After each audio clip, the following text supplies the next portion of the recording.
Laws by Plato, Book 2, translated by Benjamin Jowett.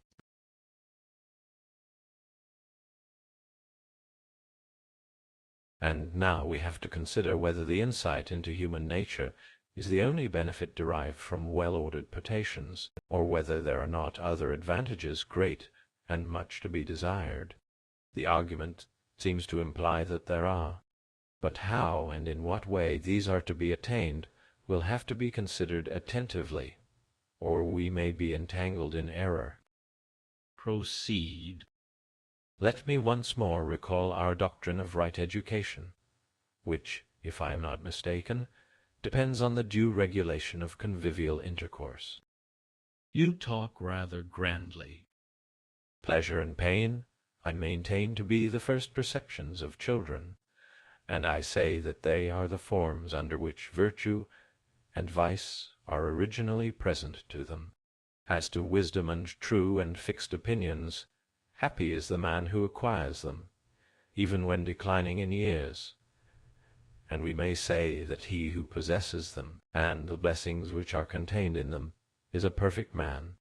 Now I mean by education that training which is given by suitable habits to the first instincts of virtue in children, when pleasure and friendship and pain and hatred are rightly implanted in souls not yet capable of understanding the nature of them, and who find them, after they have attained reason, to be in harmony with her. This harmony of the soul, taken as a whole, is virtue, but the particular training in respect of pleasure and pain, which leads you always to hate what you ought to hate, and love what you ought to love from the beginning of life to the end, may be separated off, and, in my view, will be rightly called education. I think, stranger, that you are quite right in all that you have said and are saying about education. I am glad to hear that you agree with me, for indeed the discipline of pleasure and pain, which, when rightly ordered, is a principle of education, has been often relaxed and corrupted in human life, and the gods, pitying the toils which our race is born to undergo, have appointed holy festivals, wherein men alternate rest with labor, and have given them the Muses and Apollo, the leader of the Muses, and Dionysus to be companions in their revels, that they may improve their education by taking part in the festivals of the gods, and with their help. I should like to know whether a common saying is in our opinion true to nature or not. For men say that the young of all creatures cannot be quiet in their bodies or in their voices. They are always wanting to move and cry out, some leaping and skipping, and overflowing with sportiveness and delight at something, others uttering all sorts of cries. But, whereas the animals have no perception of order or disorder in their movements, that is, of rhythm or harmony, as they are called, to us, the gods, who, as we say, have been appointed to be our companions in the dance, have given the pleasurable sense of harmony and rhythm. And so they stir us into life, and we follow them, joining hands together in dances and songs, and these they call choruses, which is a term naturally expressive of cheerfulness. Shall we begin, then, with the acknowledgment that education is first given through Apollo and the Muses? What do you say? I assent. And the uneducated is he who has not been trained in the chorus, and the educated is he who has been well trained? Certainly. And the chorus is made up of two parts, dance and song? True. Then he who is well educated will be able to sing and dance well. I suppose that he will. Let us see. What are we saying? What? He sings well and dances well. Now must we add that he sings what is good and dances what is good? Let us make the addition. We will suppose that he knows the good to be good, and the bad to be bad, and makes use of them accordingly, which now is the better trained in dancing and music.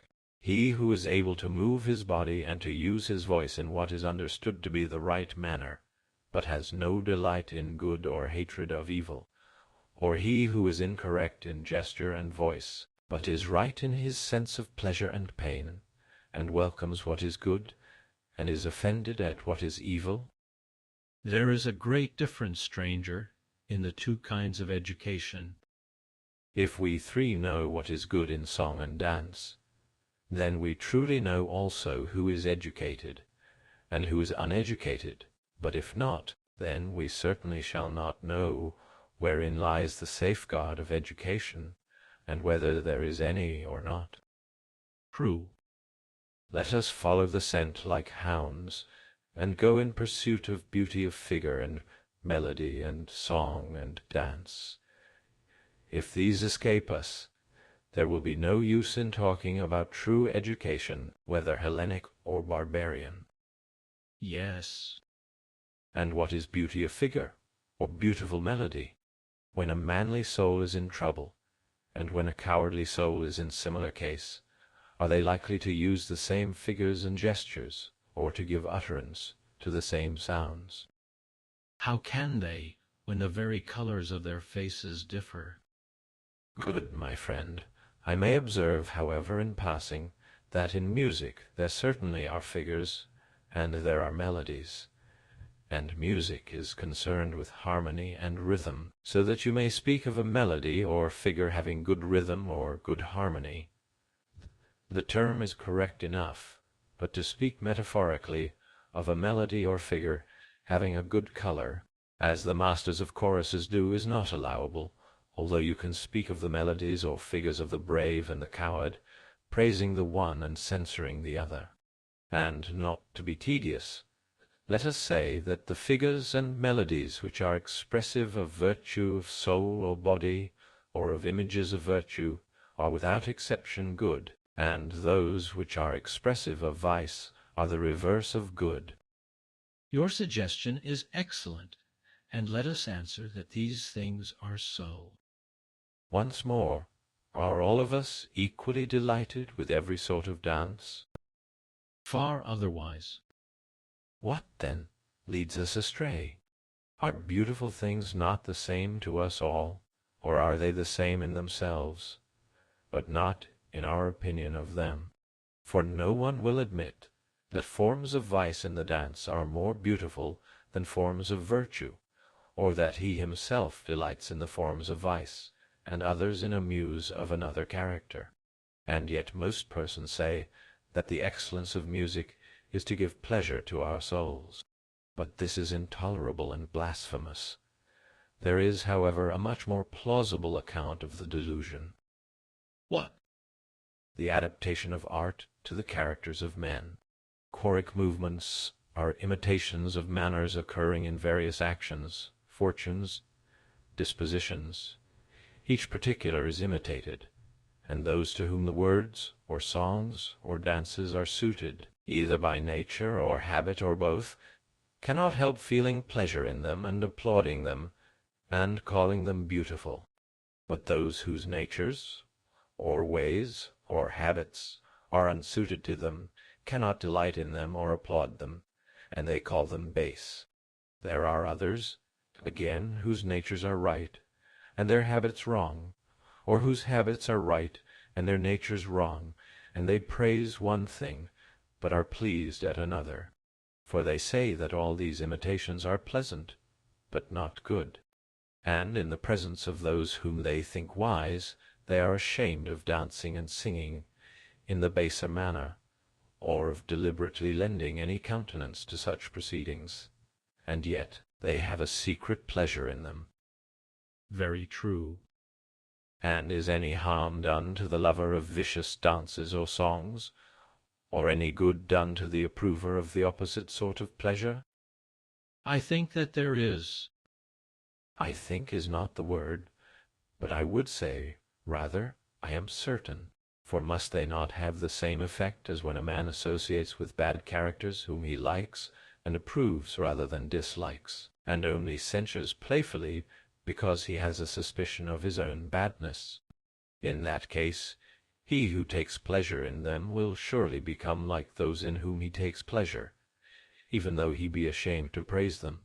and what greater good or evil can any destiny ever make us undergo? I know of none.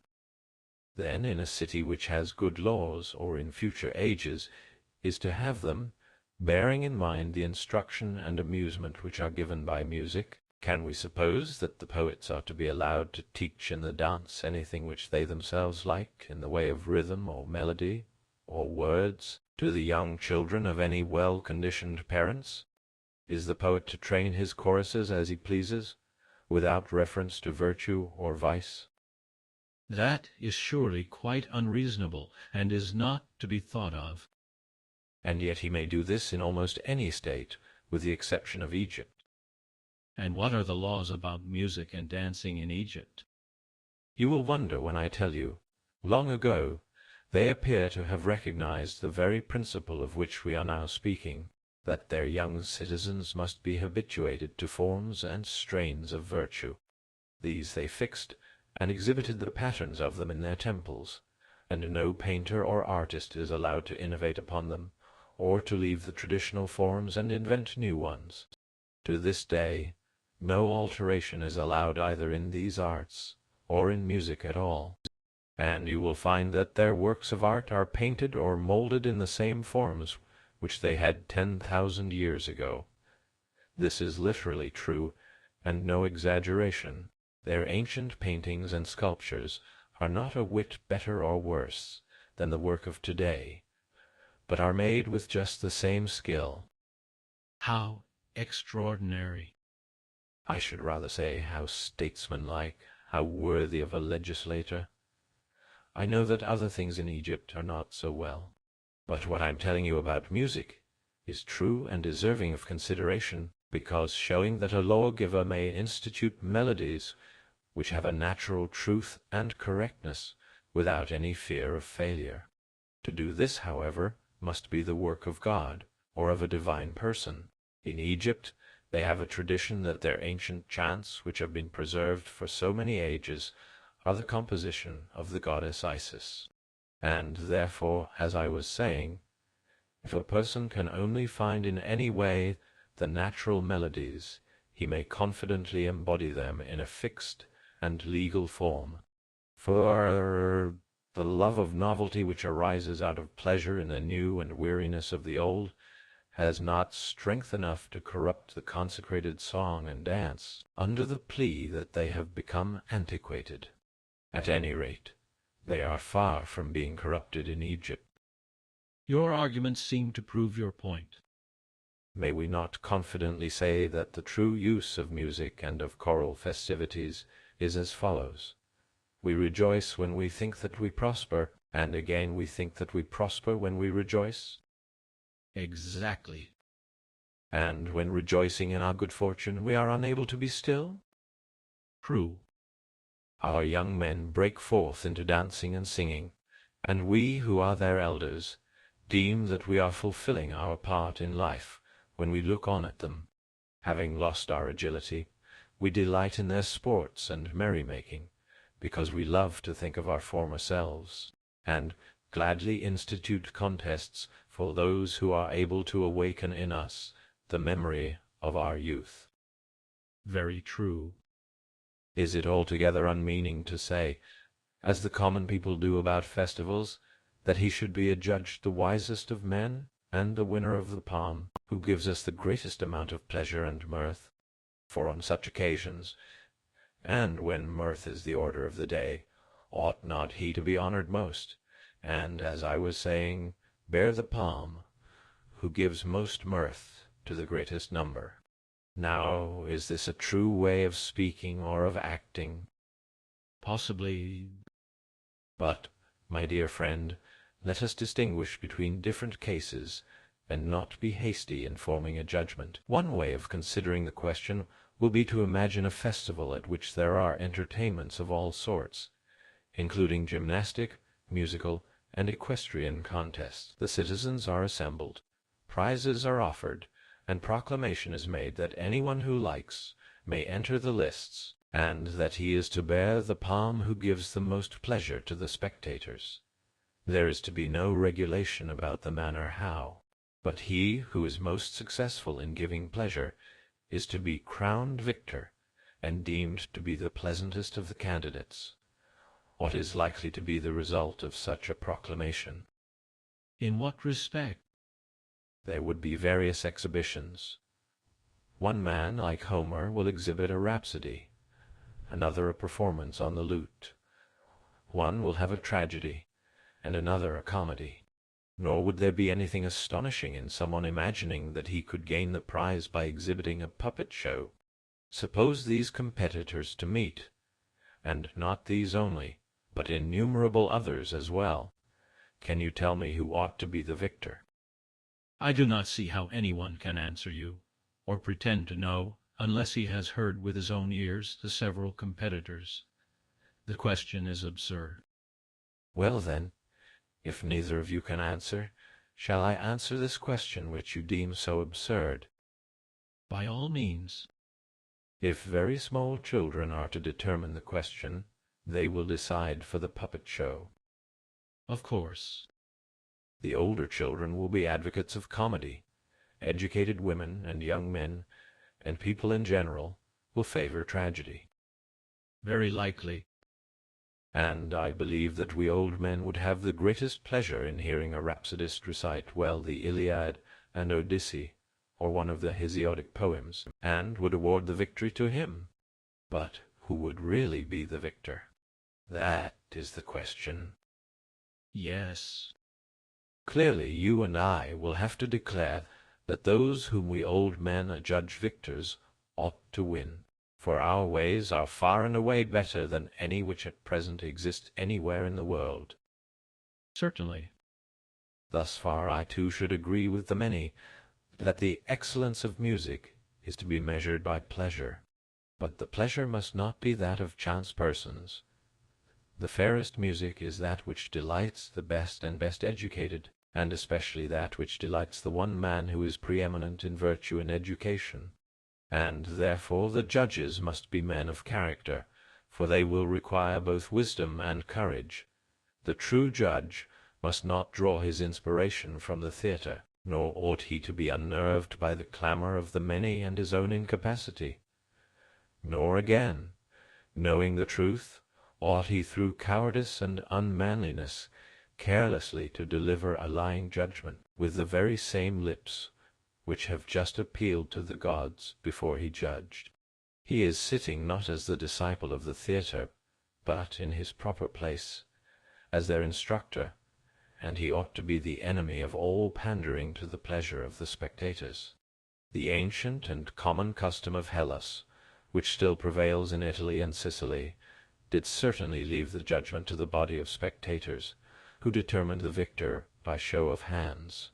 But this custom has been the destruction of the poets, for they are now in the habit of composing with a view to please the bad taste of their judges, and the result is that the spectators instruct themselves. And also it has been the ruin of the theatre. They ought to be having characters put before them better than their own, and so receiving a higher pleasure, but now by their own act the opposite result follows. What inference is to be drawn from all this? Shall I tell you? What? The inference at which we arrive for the third or fourth time is, that education is the constraining and directing of youth towards that right reason which the law affirms, and which the experience of the eldest and best has agreed to be truly right.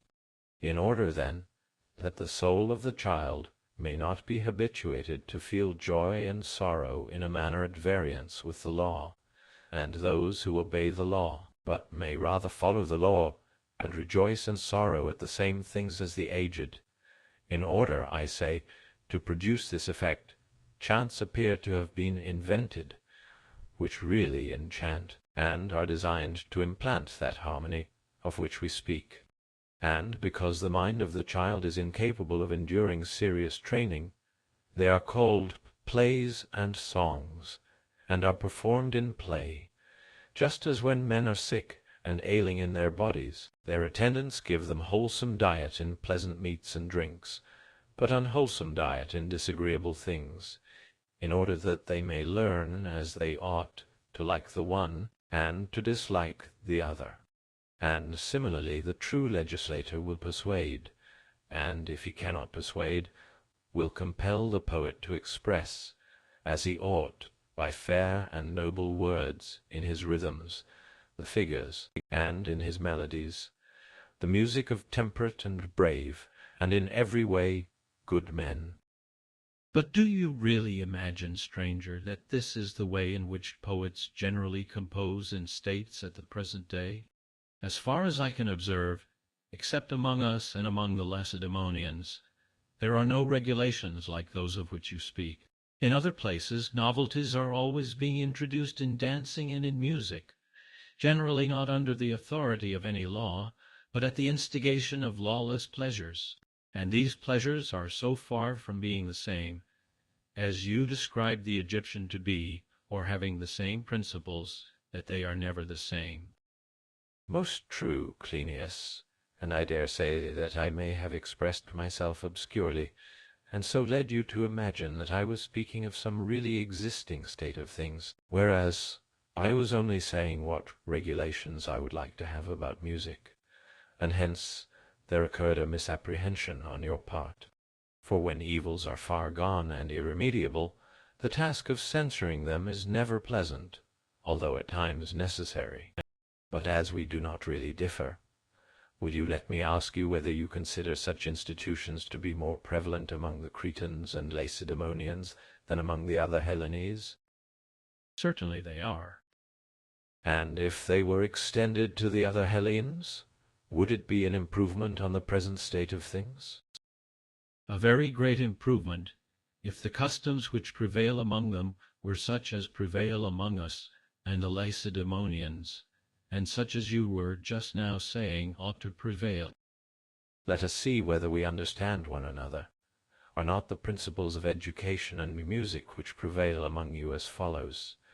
You compel your poets to say that the good man, if he be temperate and just, is fortunate and happy, and this whether he be great and strong or small and weak, and whether he be rich or poor. And, on the other hand, if he have a wealth passing that of Cinyras or Midas, and be unjust, he is wretched and lives in misery. As the poet says, and with truth, I sing not, I care not about him who accomplishes all noble things, not having justice. Let him who draws near and stretches out his hand against his enemies be a just man. But if he be unjust, I would not have him look calmly upon bloody death, nor surpass in swiftness the Thracian Boreas. And let no other thing that is called good ever be his, for the goods of which the many speak are not really good. First in the catalogue is placed health, beauty next, wealth third, and then innumerable others, as for example to have a keen eye or a quick ear, and in general to have all the senses perfect, or again to be a tyrant and do as you like. And the final consummation of happiness is to have acquired all these things, and when you have acquired them to become at once immortal. But you and I say that while to the just and holy all these things are the best of possessions, to the unjust they are all, including even health, the greatest of evils.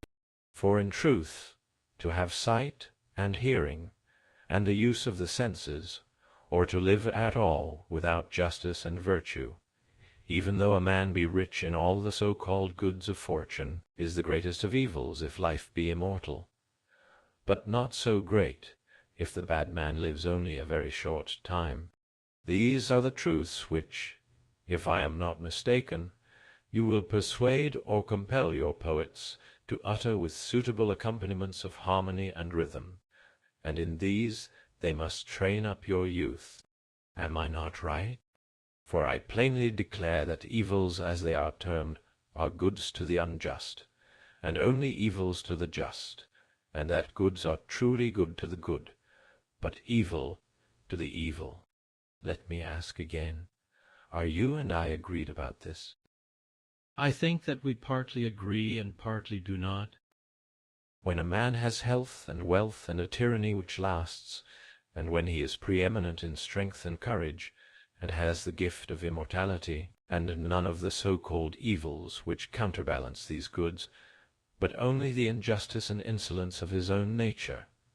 Of such an one you are, I suspect, unwilling to believe that he is miserable rather than happy. That is quite true. Once more, suppose that he be valiant and strong, and handsome and rich, and does throughout his whole life whatever he likes. Still, if he be unrighteous and insolent, would not both of you agree that he will of necessity live basely? You will surely grant so much. Certainly. And an evil life too? I am not equally disposed to grant that. Will he not live painfully and to his own disadvantage? How can I possibly say so? How? Then may heaven make us to be of one mind, for now we are of two. To me, dear Cleinias, the truth of what I am saying is as plain as the fact that Crete is an island, and, if I were a lawgiver, I would try to make the poets and all the citizens speak in this strain, and I would inflict the heaviest penalties on anyone in all the land who should dare to say that there are bad men who lead pleasant lives, or that the profitable and gainful is one thing and the just another. And there are many other matters about which I should make my citizens speak in a manner different from the Cretans and Lacedaemonians of this age, and I may say, indeed, from the world in general. For tell me, my good friends, by Zeus and Apollo, tell me, if I were to ask these same gods who were your legislators, is not the most just life also the pleasantest? Or are there two lives, one of which is the justest, and the other the pleasantest? And they were to reply that there are two, and thereupon I proceeded to ask, that would be the right way of pursuing the enquiry, which are the happier, those who lead the justest, or those who lead the pleasantest life? And they replied, those who lead the pleasantest. That would be a very strange answer, which I should not like to put into the mouth of the gods. The words will come with more propriety from the lips of fathers and legislators, and therefore I will repeat my former questions to one of them, and suppose him to say again that he who leads the pleasantest life is the happiest. And to that I rejoin, O my father, did you not wish me to live as happily as possible? And yet you also never ceased telling me that I should live as justly as possible. Now, here the giver of the rule, whether he be legislator or father, will be in a dilemma, and will in vain endeavor to be consistent with himself. But if he were to declare that the justest life is also the happiest, every one hearing him would inquire, if I am not mistaken, what is that good and noble principle in life which the law approves, and which is superior to pleasure? For what good can the just man have, which is separated from pleasure? Shall we say that glory and fame, coming from gods and men, though good and noble, are nevertheless unpleasant, and infamy pleasant? Certainly not, sweet legislator. Or shall we say that the not doing of wrong, and there being no wrong done, is good and honorable, although there is no pleasure in it, and that the doing wrong is pleasant, but evil and base? Impossible. The view which identifies the pleasant, and the just, and the good, and the noble, has an excellent moral and religious tendency, and the opposite view is most at variance with the designs of the legislator, and is, in his opinion, infamous, for no one, if he can help, will be persuaded to do that which gives him more pain than pleasure. But as distant prospects are apt to make us dizzy, especially in childhood, the legislator will try to purge away the darkness and exhibit the truth. He will persuade the citizens, in some way or other, by customs and praises and words, that just and unjust are shadows only, and that injustice, which seems opposed to justice, when contemplated by the unjust and evil man, appears pleasant, and the just most unpleasant, but that from the just man's point of view, the very opposite is the appearance of both of them. True. And which may be supposed to be the truer judgment, that of the inferior or of the better soul? Surely that of the better soul. Then the unjust life must not only be more base and depraved, but also more unpleasant than the just and holy life. That seems to be implied in the present argument.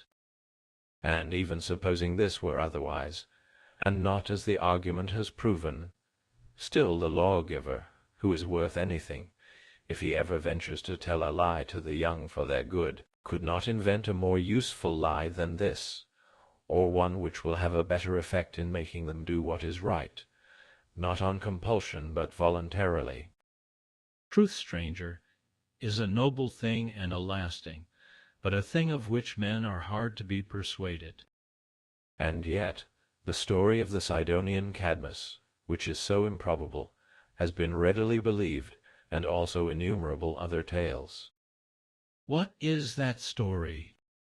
The story of armed men springing up after the sowing of teeth, which the legislator may take as a proof that he can persuade the minds of the young of anything, so that he has only to reflect and find out what belief will be of the greatest public advantage, and then use all his efforts to make the whole community utter one and the same word in their songs and tales and discourses all their life long. But if you do not agree with me, there is no reason why you should not argue on the other side. I do not see that any argument can fairly be raised by either of us against what you are now saying. The next suggestion which I have to offer is, that all our three choruses shall sing to the young and tender souls of children, reciting in their strains all the noble thoughts of which we have already spoken, or are about to speak, and the sum of them shall be, that the life which is by the gods deemed to be the happiest is also the best. We shall affirm this to be a most certain truth, and the minds of our young disciples will be more likely to receive these words of ours than any others which we might address to them. I assent to what you say. First will enter in their natural order the sacred choir composed of children, which is to sing lustily the heaven, taught lay to the whole city. Next will follow the choir of young men under the age of 30, who will call upon the god Paeon to testify to the truth of their words, and will pray him to be gracious to the youth, and to turn their hearts. Thirdly, the choir of elder men, who are from 30 to 60 years of age, will also sing. There remain those who are too old to sing, and they will tell stories, illustrating the same virtues, as with the voice of an oracle. Who are those who compose the third choir, stranger? For I do not clearly understand what you mean to say about them. And yet almost all that I have been saying has been said with a view to them. Will you try to be a little plainer? I was speaking at the commencement of our discourse, as you will remember, of the fiery nature of young creatures. I said that they were unable to keep quiet, either in limb or voice, and they called out and jumped about in a disorderly manner, and that no other animal attained to any perception of order, but man only. Now the order of motion is called rhythm, and the order of the voice, in which high and low are duly mingled, is called harmony, and both together are termed choric song. And I said that the gods had pity on us and gave us Apollo and the Muses to be our playfellows and leaders in the dance. And Dionysus, as I dare say that you will remember, was the third. I quite remember. Thus far I have spoken of the chorus of Apollo and the Muses, and I have still to speak of the remaining chorus, which is that of Dionysus. How is that arranged? There is something strange, at any rate, on first hearing, in a Dionysiac chorus of old men, if you really mean that those who are above 30, and maybe 50, or from 50 to 60 years of age, are to dance in his honor. Very true, and therefore it must be shown that there is good reason for the proposal. Certainly. Are we agreed thus far? About what? That every man and boy, slave and free, both sexes, and the whole city should never cease charming themselves with the strains of which we have spoken, and that there should be every sort of change and variation of them, in order to take away the effect of sameness, so that the singers may always receive pleasure from their hymns, and may never weary of them? Everyone will agree. Where, then, will that best part of our city, which, by reason of age and intelligence, has the greatest influence, sing these fairest of strains, which are to do so much good? Shall we be so foolish as to let them off who would give us the most beautiful and also the most useful of songs? But, says the argument, we cannot let them off. Then how can we carry out our purpose with decorum? Will this be the way? What? When a man is advancing in years, he is afraid and reluctant to sing. He has no pleasure in his own performances, and if compulsion is used, he will be more and more ashamed, the older and more discreet he grows. Is not this true? Certainly. Well, and will he not be yet more ashamed if he has to stand up and sing in the theatre to a mixed audience? And if, moreover, when he is required to do so, like the other choirs who contend for prizes, and have been trained under a singing master, he is pinched and hungry, he will certainly have a feeling of shame and discomfort, which will make him very unwilling to exhibit. No doubt. How, then, shall we reassure him, and get him to sing? Shall we begin by enacting that boys shall not taste wine at all until they are 18 years of age? We will tell them that fire must not be poured upon fire, whether in the body or in the soul, until they begin to go to work. This is a precaution which has to be taken against the excitableness of youth. Afterwards they may taste wine in moderation up to the age of 30, but while a man is young he should abstain altogether from intoxication and from excess of wine. When, at length, he has reached 40 years, after dinner at a public mess, he may invite not only the other gods, but Dionysus above all, to the mystery and festivity of the elder men, making use of the wine which he has given men to lighten the sourness of old age, that in age we may renew our youth, and forget our sorrows, and also in order that the nature of the soul, like iron melted in the fire, may become softer and so more impressible. In the first place, will not anyone who is thus mellowed be more ready and less ashamed to sing? I do not say before a large audience, but before a moderate company, nor yet among strangers, but among his familiars, and, as we have often said, to chant and to enchant. He will be far more ready.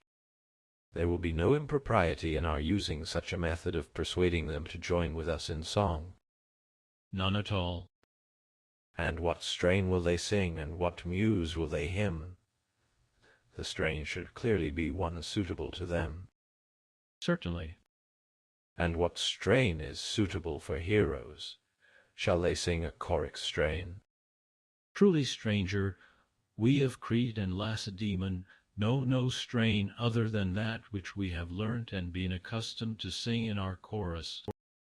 I dare say, for you have never acquired the knowledge of the most beautiful kind of song in your military way of life, which is modelled after the camp, and is not like that of dwellers in cities, and you have your young men herding and feeding together like young colts.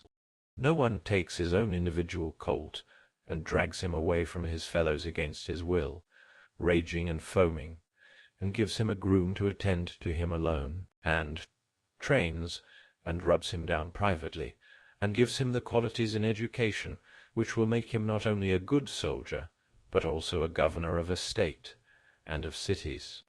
Such an one, as we said at first, would be a greater warrior than he of whom TorToiSe sings, and he would honor courage everywhere, but always as the fourth and not as the first part of virtue, either in individuals or states.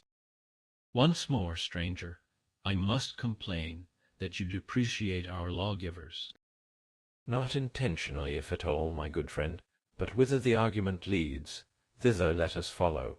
For if there be indeed some strain of song more beautiful than that of the choruses or the public theatres, I should like to impart it to those who, as we say, are ashamed of these, and want to have the best. Certainly. When things have an accompanying charm, either the best thing in them is this very charm, or there is some rightness or utility possessed by them. For example, I should say that eating and drinking, and the use of food in general, have an accompanying charm, which we call pleasure, but that this rightness and utility is just the healthfulness of the things served up to us, which is their true rightness. Just so.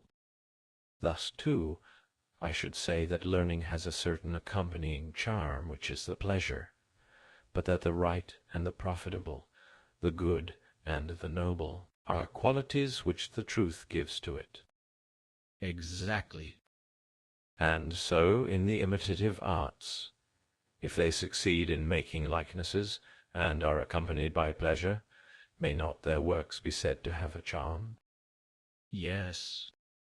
But equal proportions, whether of quality or quantity and not pleasure, speaking generally, would give them truth or rightness. Yes. Then that only can be rightly judged by the standard of pleasure, which makes or furnishes no utility or truth or likeness, nor, on the other hand, is productive of any hurtful quality, but exists solely for the sake of the accompanying charm, and the term pleasure is most appropriately applied to it when these other qualities are absent. You are speaking of harmless pleasure, are you not? Yes, and this I term amusement, when doing neither harm nor good in any degree worth speaking of. Very true. Then, if such be our principles, we must assert that imitation is not to be judged of by pleasure and false opinion. And this is true of all equality, for the equal is not equal or the symmetrical symmetrical, because somebody thinks or likes something, but they are to be judged of by the standard of truth, and by no other whatever. Quite true. Do we not regard all music as representative and imitative? Certainly.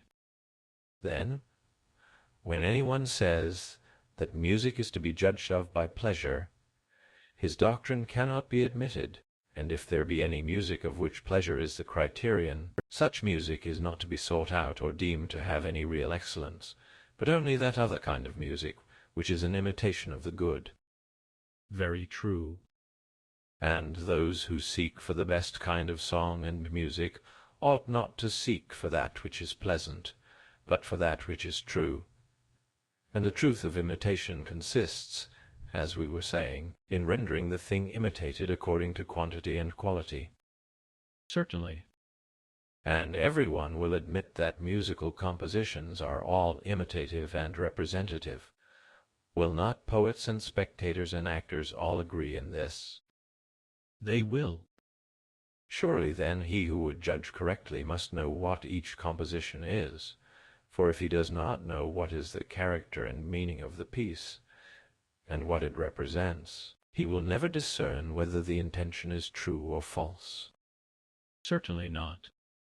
And will he who does not know what is true be able to distinguish what is good and bad? My statement is not very clear, but perhaps you will understand me better if I put the matter in another way. How? There are 10,000 likenesses of objects of sight. Yes. And can he who does not know what the exact object is, which is imitated, ever know whether the resemblance is truthfully executed? I mean, for example, whether a statue has the proportions of a body and the true situation of the parts, what those proportions are, and how the parts fit into one another in due order, also their colors and conformations, or whether this is all confused in the execution. Do you think that anyone can know about this who does not know what the animal is which has been imitated? Impossible. But even if we know that the thing pictured or sculpted is a man who has received at the hand of the artist all his proper parts and colors and shapes, must we not also know whether the work is beautiful, or in any respect deficient in beauty? If this were not required, stranger, we should all of us be judges of beauty. Very true. And may we not say that, in everything imitated, whether in drawing, music, or any other art, he who is to be a competent judge must possess three things. He must know, in the first place, of what the imitation is. Secondly, he must know that it is true. And thirdly, that it has been well executed in words and melodies and rhythms. Certainly. Then let us not faint in discussing the peculiar difficulty of music. Music is more celebrated than any other kind of imitation, and therefore requires the greatest care of them all. For if a man makes a mistake here, he may do himself the greatest injury by welcoming evil dispositions, and the mistake may be very difficult to discern, because the poets are artists very inferior in character to the muses themselves, who would never fall into the monstrous error of assigning to the words of men the gestures and songs of women, nor after combining the melodies with the gestures of freemen would they add on the rhythms of slaves and men of the baser sort, nor, beginning with the rhythms and gestures of freemen, would they assign to them a melody or words which are of an opposite character, nor would they mix up the voices and sounds of animals and of men and instruments, and every other sort of noise, as if they were all one. But human poets are fond of introducing this sort of inconsistent mixture, and so make themselves ridiculous in the eyes of those who, as Orpheus says, are ripe for true pleasure. The experienced see all this confusion, and yet the poets go on and make still further havoc by separating the rhythm and the figure of the dance from the melody, setting bare words to meter, and also separating the melody and the rhythm from the words, using the lyre or the flute alone. For when there are no words, it is very difficult to recognize the meaning of the harmony and rhythm, or to see that any worthy object is imitated by them. And we must acknowledge that all this sort of thing, which aims only at swiftness and smoothness and a brutish noise, and uses the flute and the lyre not as the mere accompaniments of the dance and song, is exceedingly coarse and tasteless. The use of either instrument when unaccompanied leads to every sort of irregularity and trickery. This is all rational enough, but we are considering not how our choristers, who are from 30 to 50 years of age, and may be over 50, are not to use the muses, but how they are to use them, and the considerations which we have urged seem to show in what way these 50-years-old choristers who are to sing may be expected to be better trained, for they need to have a quick perception and knowledge of harmonies and rhythms. Otherwise, how can they ever know whether a melody would be rightly sung to the Dorian mode, or to the rhythm which the poet has assigned to it? Clearly they cannot. The many are ridiculous in imagining that they know what is in proper harmony and rhythm, and what is not, when they can only be made to sing and step in rhythm by force. It never occurs to them that they are ignorant of what they are doing.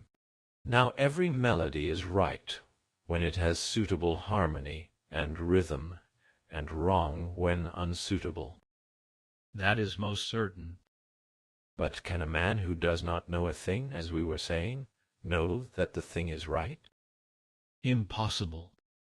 Then now, as would appear, we are making the discovery that our newly appointed choristers, whom we hereby invite, and, although they are their own masters, compel to sing, must be educated to such an extent as to be able to follow the steps of the rhythm and the notes of the song, that they may know the harmonies and rhythms, and be able to select what are suitable for men of their age and character to sing, and may sing them, and have innocent pleasure from their own performance, and also lead younger men to welcome with dutiful delight good dispositions.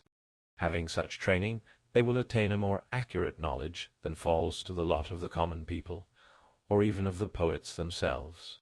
For the poet need not know the third point, whether the imitation is good or not, though he can hardly help knowing the laws of melody and rhythm.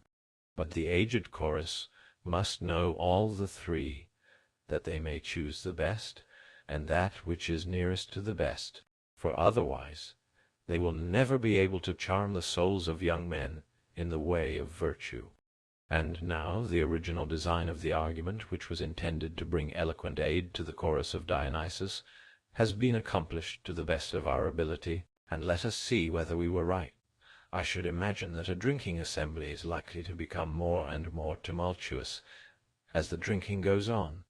This, as we were saying at first, will certainly be the case. Certainly.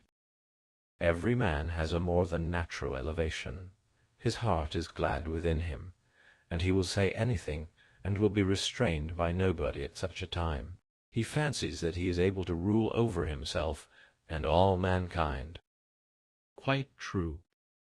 Were we not saying that on such occasions the souls of the drinkers become like iron heated in the fire, and grow softer and younger, and are easily moulded by him who knows how to educate and fashion them, just as when they were young, and that this fashioner of them is the same who prescribed for them in the days of their youth, the good legislator, and that he ought to enact laws of the banquet, which, when a man is confident, bold, and impudent, and unwilling to wait his turn, and have his share of silence and speech, and drinking and music, will change his character into the opposite.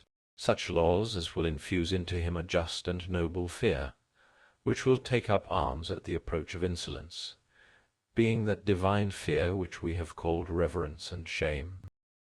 True. And the guardians of these laws and fellow workers with them are the calm and sober generals of the drinkers, and without their help there is greater difficulty in fighting against drink than in fighting against enemies, when the commander of an army is not himself calm, and he who is unwilling to obey them, and the commanders of Dionysiac feasts, who are more than 60 years of age, shall suffer a disgrace as great as he who disobeys military leaders, or even greater. Right. If then drinking and amusement were regulated in this way, would not the companions of our revels be improved? They would part better friends than they were, and not, as now, enemies. Their whole intercourse would be regulated by law and observant of it, and the sober would be the leaders of the drunken. I think so too, if drinking were regulated as you propose. Let us not then simply censure the gift of Dionysus as bad and unfit to be received into the state. For wine has many excellences, and one preeminent one, about which there is a difficulty in speaking to the many, from a fear of their misconceiving and misunderstanding what is said. To what do you refer? There is a tradition or story, which has somehow crept about the world, that Dionysus was robbed of his wits by his stepmother Hera, and that out of revenge he inspires Bacchic furies and dancing madnesses in others, for which reason he gave men wine. Such traditions concerning the gods I leave to those who think that they may be safely uttered. I only know that no animal at birth is mature or perfect in intelligence, and in the intermediate period, in which he has not yet acquired his own proper sense, he rages and roars without rhyme or reason, and when he has once got on his legs, he jumps about without rhyme or reason. And this, as you will remember, has been already said by us to be the origin of music and gymnastic. To be sure, I remember. And did we not say that the sense of harmony and rhythm sprang from this beginning among men, and that Apollo and the Muses and Dionysus were the gods whom we had to thank for them? Certainly. The other story implied that wine was given man out of revenge, and in order to make him mad, but our present doctrine, on the contrary, is that wine was given him as a balm, and in order to implant modesty in the soul, and health and strength in the body. That, stranger, is precisely what was said. Then half the subject may now be considered to have been discussed. Shall we proceed to the consideration of the other half? What is the other half, and how do you divide the subject? The whole choral art is also, in our view, the whole of education, and of this art rhythms and harmonies form the part which has to do with the voice. Yes. The movement of the body has rhythm in common with the movement of the voice, but gesture is peculiar to it, whereas song is simply the movement of the voice. Most true. And the sound of the voice which reaches and educates the soul we have ventured to term music. We were right. And the movement of the body, when regarded as an amusement, we termed dancing. But when extended and pursued with a view to the excellence of the body, this scientific training may be called gymnastic. Exactly. Music, which was one half of the choral art, may be said to have been completely discussed. Shall we proceed to the other half or not? What would you like? My good friend, when you are talking with a Cretan and Lacedaemonian, and we have discussed music and not gymnastic, what answer are either of us likely to make to such an inquiry? An answer is contained in your question, and I understand and accept what you say, not only as an answer, but also as a command to proceed with gymnastic. You quite understand me. Do as you say. I will. And there will not be any difficulty in speaking intelligibly to you about a subject with which both of you are far more familiar than with music. There will not. Is not the origin of gymnastics, too, to be sought in the tendency to rapid motion which exists in all animals? Man, as we were saying, having attained the sense of rhythm, created and invented dancing, and melody arousing and awakening rhythm, both united formed the choral art. Very true. And one part of this subject has been already discussed by us, and there still remains another to be discussed. Exactly. I have first a final word to add to my discourse about drink, if you will allow me to do so. What more have you to say? I should say that if a city seriously means to adopt the practice of drinking under due regulation, and with a view to the enforcement of temperance, and in like manner, and on the same principle, will allow of other pleasures, designing to gain the victory over them, in this way all of them may be used. But if the state makes drinking an amusement only, and whoever likes may drink whenever he likes, and with whom he likes, and add to this any other indulgences, I shall never agree or allow that this city or this man should practice drinking. I would go further than the Cretans and Lacedaemonians, and am disposed rather to the law of the Carthaginians, that no one while he is on a campaign should be allowed to taste wine at all, but that he should drink water during all that time, and that in the city no slave, male or female, should ever drink wine, and that no magistrates should drink during their year of office, nor should pilots of vessels or judges while on duty taste wine at all, nor anyone who is going to hold a consultation about any matter of importance, nor in the daytime at all, unless in consequence of exercise or as medicine, nor again at night, when anyone, either man or woman, is minded to get children. There are numberless other cases also in which those who have good sense and good laws ought not to drink wine, so that if what I say is true, no city will need many vineyards.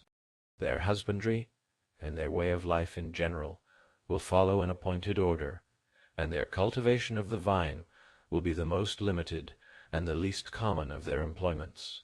And this, stranger, shall be the crown of my discourse about wine, if you agree. Excellent. We agree.